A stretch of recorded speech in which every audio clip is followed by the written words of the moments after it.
Welcome to Assistant on Air, where we have conversations with people that build for Google Assistant. I'm Jessica, and I'll be your host today. Today we'll be chatting with Allen, who's a Google developer expert for Google Assistant. Welcome, Allen. Great to be here. So, Allen, tell me a little bit more about you. So I am a developer.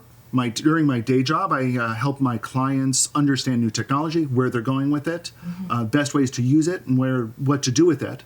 And I am also a Google developer expert. So I help other developers understand the technology, understand how to develop for it, and bring it into their applications, their needs, their communities. That's awesome. That's awesome. And you've been at GDE for a very long time. And Sure feels that way, yes. But would love to learn more about your experiences before Assistant, specifically about your experiences with Glass. Yeah, so we've had Glass now for 6 years. Yeah. It was first introduced in 2012 at I/O then.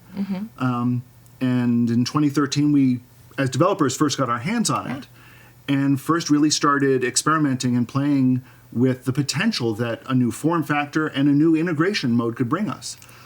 Glass was very much the forerunner of the Assistant.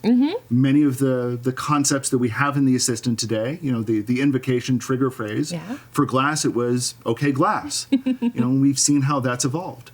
The interaction with Glass, again, very similar to what we have today. A lot of voice-driven commands, a lot of audio responses, video where it was appropriate and where it's useful, but largely an ambient computing notion. So this notion that we are using our computers, using our technology, while still engaging with the world around us. And that was a very important concept for Glass. Yeah, definitely. So what are the concepts or lessons learned from development on Glass that you think translate to voice into the Assistant? I think the biggest is this notion of ambient computing, that we need to be careful how we're designing our technology, how we're designing our interaction, because people are doing things beyond the machine itself. So in the past we've had a notion of being behind our terminals, or being behind a video screen, or being behind a mobile device. And now with ambient computing, with Glass, with the Assistant, with similar technologies, we are using our computers in the kitchen. We're using it in the living room. Our computers are there, but they're not the focus anymore. Our lives are the focus. And the Assistant is there to help us live our lives. Yeah, that definitely reminds me of like 1970s sci-fi TV shows or movies where, things are happening in the show and they just talk to their computer and things magically happen. It feels that way. It does feel like we're living in that kind of a future, doesn't it? I almost think that we've got something even more powerful than we envisioned in those TV shows and movies. A lot of those were very non-conversational, very synthetic, very, very rough, and not very personal. No, they weren't. The Assistant is truly a personal assistant, and I think increasingly we're going to be giving it our personal information and trusting it with our personal information, because what we get in response is very personal, very personalized information, and a very personal way that it reacts and works with us. We didn't see that in the TV shows. No, it was really robotic. Kind of like, just do the thing. And more, even just, it was just a statement, do it, and that's it. And that wasn't like, so it wasn't as helpful. No, it wasn't. Way. Yeah. I think that's the great focus about the Assistant, is it's really focused on you. It is literally your assistant.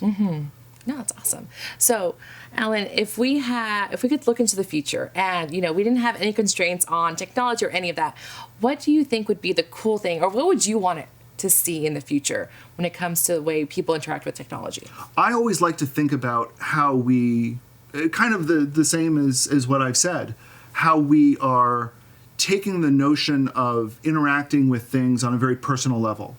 So how do I talk to my documents? How do I talk to my car? How do I talk to my spreadsheet? How do I talk to my shopping list?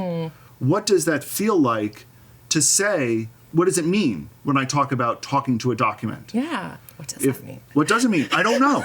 and in some ways, that's what I'd like to explore, what I want to help other people explore. Because I want all of us to lend our own perspectives to what that means, and let's figure it out. When I started with Glass, we had certain notions about what it would mean. And we've learned since then. we've figured some things out. We have other things that we haven't figured out yet. Yeah. That whole like customization or like how you would talk to a document just makes me think about how we interact just with technology currently. My terminal and my text editors are set up differently than I'm sure yours will. So I wonder even the way you talk to your document might be a little different than the way I talk to my document. Well, I imagine it wouldn't be. And I think the great thing about a personal assistant is that it would learn what our habits are, what we mean when we ask for something. Yeah. And that would be very different than how you do it. That gives a great deal of power. You know, we talk about personal computers. We used to be big things that sat on our desk. Yeah. And then we thought about it, well, the phone is the ultimate personal computer. And I don't think that's true. I think the assistant is really the next generation of what a personal computer, what personal technology really is. No, that's awesome. Well, Allen, thank you so much for chatting with us. Really appreciate it. Thank you for having me. It's been a pleasure. So we hope that you liked today's show, and if you have any suggestions for future episodes, please leave a comment below and follow us on Twitter so you can get updates into the new episodes. I've been Jessica. Chat with you next time.